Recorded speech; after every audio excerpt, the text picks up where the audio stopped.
The Coalition medical frigate, Mercy's Hand, shuddered as another plasma bolt struck its shields.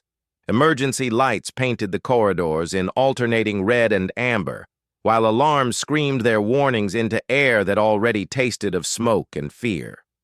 Corporal Sarah Chen pressed herself against the bulkhead, medical kit clutched to her chest, and tried to remember her training through the adrenaline flooding her system. She was supposed to be rotating off duty in 20 minutes. Instead, the Kresh Empire had decided today was the perfect day to ambush their hospital ship. "All medical personnel to emergency stations," the intercom crackled. "We have incoming wounded from the Talons of Vengeance. Multiple critical cases. This is not a drill." Sarah ran toward Bay 7, her boots pounding against the metal deck plates. Around her, the organized chaos of combat medicine unfolded as doctors, nurses, and medics scrambled to prepare for what was coming. She had been with the Coalition forces for 2 years now, ever since Earth had joined the Galactic Alliance, but the reality of space warfare never got easier to stomach. The bay doors hissed open, and Sarah stopped dead in her tracks. The creature being carried in on an anti-grav stretcher was massive. Easily 12 feet long from nose to tail, covered in midnight blue scales that shimmered with an iridescent purple sheen under the medical lights. 4 powerful legs ended in retractable claws that could probably shred a tank. Its head was broad and angular, featuring a crown of bone ridges and a mouthful of teeth designed for ripping apart prey, or enemies, a Vrax war beast. Sarah had heard stories about them but never seen one up close. The Vrax were the Coalition's elite shock troops, and their bonded combat beasts were legendary. Each beast was paired with a single warrior from birth, forming a telepathic link that made them devastating on the battlefield. This one was dying. Blood the color of dark wine pooled beneath the stretcher, dripping steadily onto the deck. One of the creature's rear legs hung at an unnatural angle, clearly shattered. Burns covered its right flank where plasma fire had seared through scales and flesh. But worst of all was the ragged wound in its side, where something had torn through muscle and probably punctured internal organs Sarah couldn't even name. The Vrax warrior beside the stretcher was barely in better condition. His armor was scorched and dented, one arm hanging limp, but his eyes, those distinctive golden eyes of his species, were fixed on his dying companion with an intensity that transcended words. "Please," he said, his translator rendering his clicks and whistles into accented standard. "Save Darkstrider, please." Dr. Velthas, a Centaurian with 4 arms and extensive xenobiology training, approached with a scanner. He swept it over the war beast once, twice, then his face fell. All 4 of his hands dropped to his sides in a gesture of defeat. "I am sorry, Warrior Kreshenak," the doctor said quietly. "The damage is too extensive. His secondary heart has stopped, and the primary is failing. Multiple organ systems are shutting down. Even if I had a full surgical team and the proper facilities, which I do not in these conditions, I would give him less than a 5% chance. I can make him comfortable, but—" "No!" The warrior's shout made everyone in the bay flinch. "He saved my life. He carried me through enemy fire when I fell. I will not let him die alone and in pain like some broken weapon. There must be something." His golden eyes swept the bay, desperate, searching, and locked onto Sarah. She didn't know why. Maybe because she was the only one still standing there, frozen, while others had already begun turning away to tend to patients they could actually save. "You," the warrior said, pointing at her with his good arm. "Human, I have heard things about your species, about how you brought dangerous predators into your homes and made them family, how you bonded with creatures that should have been your enemies. Please, try." Dr. Velthas' tone was gentle but firm. "Warrior, she is just a field medic. She has no training in Vrax war beast physiology. I have been studying xenobiology for 20 cycles, and even I cannot—" "Then what harm can she do?" the warrior interrupted. "He is dying anyway, by your own words. Let her try." Sarah found herself stepping forward before she had consciously decided to move. She set down her medical kit and approached the stretcher slowly, keeping her movements calm and steady despite her racing heart. Up close, the war beast was even more impressive and more terrifying. Each breath it took was labored, bubbling with fluid. Its eyes were glazed with pain, the vibrant amber color fading to a dull yellow. She had no business trying to save this creature. Dr. Velthas was right. She was a field medic who had spent 2 years treating human soldiers and the occasional coalition species with similar enough biology. She had no training, no knowledge of whatever exotic organ systems kept this massive predator alive. But she did have other experience. Growing up on a ranch in Montana, Sarah had helped her father care for animals her whole life. Horses, cattle, dogs, cats. She had volunteered at the local wildlife rescue, treating injured wolves, bears, even a cougar once that had been hit by a car.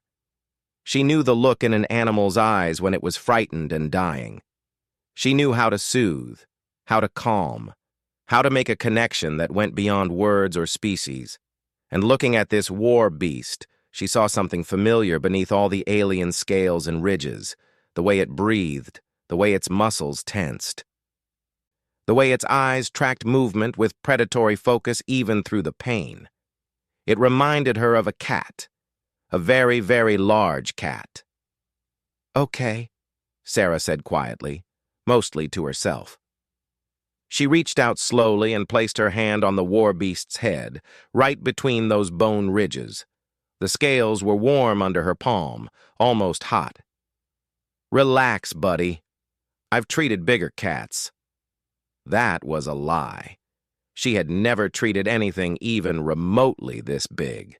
But confidence mattered when handling frightened animals, and she needed this creature to trust her. The war beast's eye focused on her suddenly, and Sarah felt a strange tingling sensation at the base of her skull. Not quite a voice, but an impression. Pain, fear, exhaustion, loyalty to the warrior bleeding beside the stretcher. Sarah took a slow breath and projected calmness.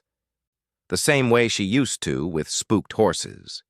She had no idea if it would work on an alien war beast, but she had to try. "That is impossible," Dr. Velthas said from behind her. "The beast is not telepathic with anyone except its bonded warrior." "How are you?" "I don't know," Sarah admitted, not looking away from those amber eyes. "But I can feel him. He's scared. He doesn't want to leave his warrior alone." She turned to look at Kreshnak. "What's his name?" "His real name, not just the battle name." The warrior blinked in surprise. "You cannot speak it. My language requires—" "Then tell me what it means." A pause. When the warrior spoke again, his voice was softer, more vulnerable than before. "He who runs through shadows with joy in his heart.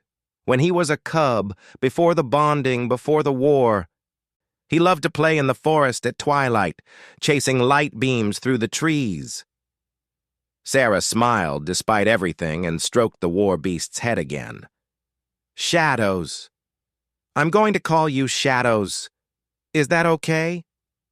That tingling sensation again, and what might have been approval. Or maybe she was imagining it. Either way, she could see some of the tension leaving Shadow's massive body. His breathing, while still labored, seemed slightly less frantic.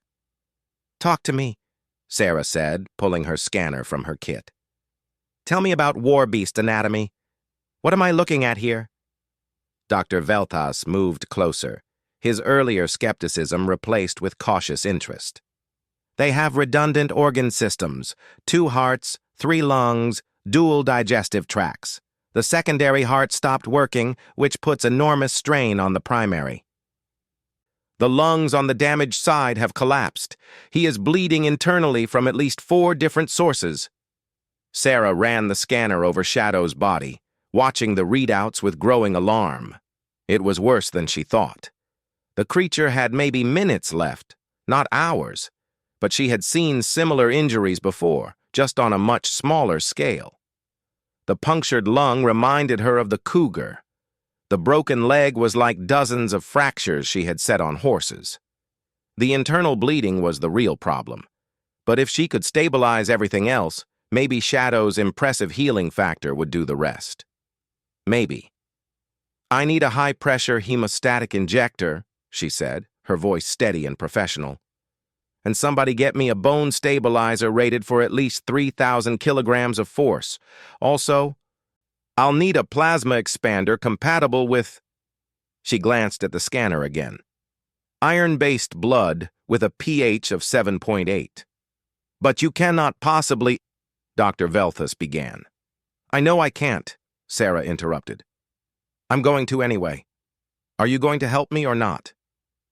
For a long moment, the Centaurian doctor stared at her. Then all four of his arms began moving at once, pulling equipment from storage lockers and preparing instruments. "You are either brilliant or insane, human. Possibly both. Tell me what you need." What followed was the most intense 30 minutes of Sarah's life. She worked on pure instinct and improvisation, applying everything she knew about treating injured animals to an alien war beast that weighed more than a small car. She injected hemostatic agents directly into the major bleeding sites, manually inflating the collapsed lungs with a chest tube that probably should have required surgery to place, and stabilized the shattered leg with a bone brace that she had to modify on the fly. The whole time, she kept one hand on Shadow's head, maintaining that strange connection. She talked to him constantly, her voice low and soothing, telling him about her ranch back home and the animals she had treated and how none of them had been nearly as impressive as he was. Warrior Kreshnok stood beside her, his golden eyes never leaving his companion. Despite his own injuries, he refused treatment until Shadow's was stabilized. His faith in Sarah was absolute and terrifying. If she failed, she would be responsible for breaking whatever bond existed between warrior and beast. She couldn't fail. "Primary heart rate stabilizing," Dr. Velthas announced, his tone shifting from skeptical to surprised. "Respiratory function improving. How are you doing this?" Sarah didn't answer. She was too focused on sealing the massive wound in Shadow's side, using a combination of medical adhesive, synthetic tissue, and what was essentially alien duct tape to hold everything together. It was the ugliest field dressing she had ever applied, but it was working. The bleeding was slowing. The vital signs on her scanner were moving in the right direction. Finally, after what felt like hours, but was probably less than half that, Sarah stepped back. Her hands were shaking with exhaustion, and adrenaline come down. Her uniform was soaked with alien blood that she hoped would wash out eventually. "He is stable," Dr. Velthas said, his four arms hanging limp at his sides in what Sarah now recognized as shock. "By all probability calculations, he should be dead, but he is stable. How did you—" "I told you," Sarah said, allowing herself a tired smile. "I've treated bigger cats."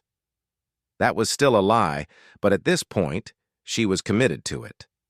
Warrior Kreshenak made a sound that the translator couldn't quite render into standard, something between a laugh and a sob. He dropped to his knees beside the stretcher, pressing his forehead against Shadow's neck. The war beast, still weak but definitely alive, rumbled deep in his chest and managed to move one massive paw to rest on his warrior's arm. The bond between them was so obvious in that moment that Sarah felt like she was intruding on something private. She turned to start cleaning up her equipment, giving them space. "Human Sarah Chen," Kreshenak said, his voice thick with emotion. "You have given me back my brother. Among my people, this creates a debt that can never be fully repaid. But I swear by the void that dreams, I will try. If you ever have need of a warrior's blade, you have only to call." Sarah didn't know the proper response to what sounded like a sacred vow, so she went with honesty. "Just take care of him, okay? And maybe keep him out of plasma fire for a while. My patch job is good, but it's not that good." Over the next several days, as the Mercy's hand completed repairs and jumped to a safer system, Sarah found herself spending a lot of time in Bay 7. Shadows was recovering faster than Dr. Velthas had predicted, his redundant organ systems and impressive healing factor doing their job now that the immediate crisis had passed. Sarah checked on him every shift, monitoring his progress and adjusting his treatment as needed. But she was honest enough with herself to admit that wasn't the only reason she kept coming back. There was something about the way Shadows tracked her with those amber eyes, the way he rumbled contentedly when she stroked his head, the way he would shift slightly on the medical platform to make it easier for her to reach his bandages. He reminded her of every barn cat and ranch dog she had ever befriended, just scaled up to terrifying proportions. "You are spoiling him," Kreshenak observed one day, watching as Sarah smuggled in some protein rations that the war beast seemed to prefer over the standard medical diet. "He's recovering from major trauma," Sarah said defensively. "He deserves spoiling." The warrior made a clicking sound that might have been laughter. "The other warriors will mock him mercilessly when we return to the fleet. Darkstrider, the legendary beast of the Northern Vrax clan, reduced to purring for treats from a tiny human." Sarah paused. "Wait, he purrs?" "When he is content, yes. That rumbling sound, that is purring. Did you not know?" "I knew it," Sarah said triumphantly. "I told everyone he was just a big cat." Word of what happened spread through the Coalition fleet faster than Sarah expected.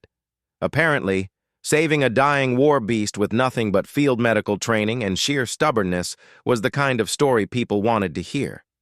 She started getting visitors in Bay 7, other medics and doctors wanting to know her techniques, soldiers from a dozen different species wanting to see the human who had done the impossible. Sarah tried to explain that she had mostly gotten lucky, that Dr. Velthas had done most of the actual work, that Shadow's own biology deserved most of the credit for his recovery. Nobody seemed to believe her. "Humans," Dr. Velthas said one day, all four arms crossed in what Sarah had learned was his version of amused exasperation. "You are impossible to predict. By every statistical model, that war beast should have died.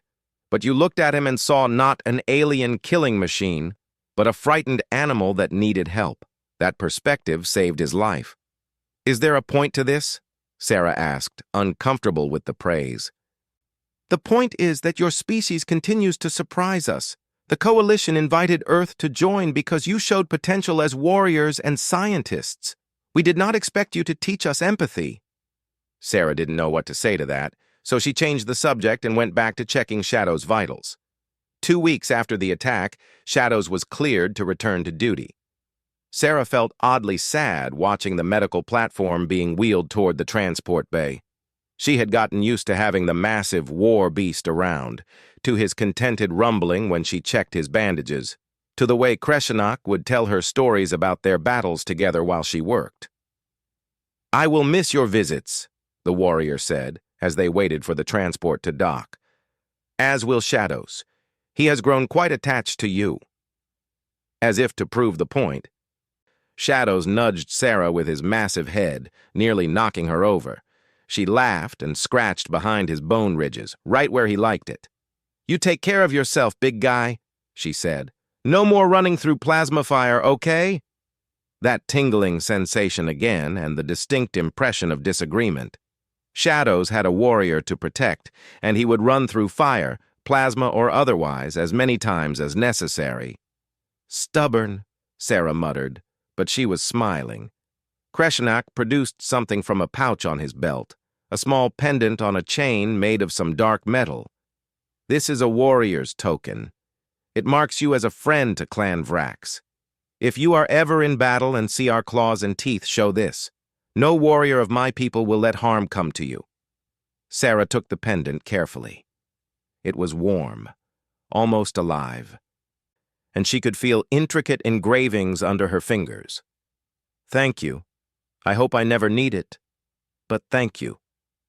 "In this war, you will need it," the warrior said grimly. The Kresh Empire does not forgive those who aid the Coalition. Your name will be known to them now. Be careful, Medic Chen. The transport docked, and other Vrax warriors came to escort Kreshnak and Shadows aboard.